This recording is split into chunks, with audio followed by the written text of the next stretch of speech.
We're here on the Mid-Roscommon Group Water Scheme on the farm of Jarlath Dufficy. Jarlath is one of our farmers who's taken part in a source protection project to protect the local group water scheme course.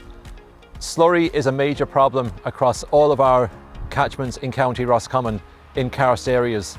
So we're trying a very novel approach today. We're working with a group of local contractors who came along to learn all about the good practices of spreading slurry. We're also working very closely with ASSAP and in particular with Kieran Kenny here in Roscommon. Kieran and some of his colleagues from Teagasc are going to be speaking to the contractors and telling them all about the best practice involved when they're spreading slurry. In terms of the reaction and the engagement of the contractors, it has been very positive.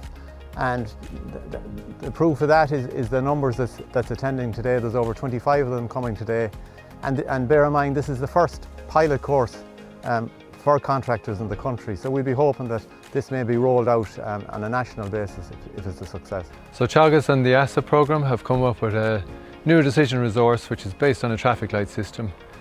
This allows farmers and contractors to decide when is the best time to apply slurry in interest of water quality. So in preparation for spreading slurry, there's a few important things. Before you spread, you need to ensure that a couple of things are in place. You need to make sure that the ground conditions are suitable. And when we talk about ground conditions, we're looking at soil moisture deficits. You certainly need to be able to travel on the ground. It needs to be suitable, that you don't have runoff. Weather conditions need to be suitable. You would be hoping not to have heavy rainfall within at least 2 and possibly 3 days plus after you apply the slurry. So that's in advance of spreading. If you decide then that conditions are suitable to spread, then before you spread in the field, you need to assess the risks or the features that are present within the fields. And what we're talking about there is the different water courses that may be present, karst features, the slope in a field. All of these risks need buffers to be put in place. What we mean by a buffer is a no spread zone that you leave adjacent to those kind of features or those risks. So during the process of spreading the slurry, there needs to be greater communication and engagement between the contractor and the farmer.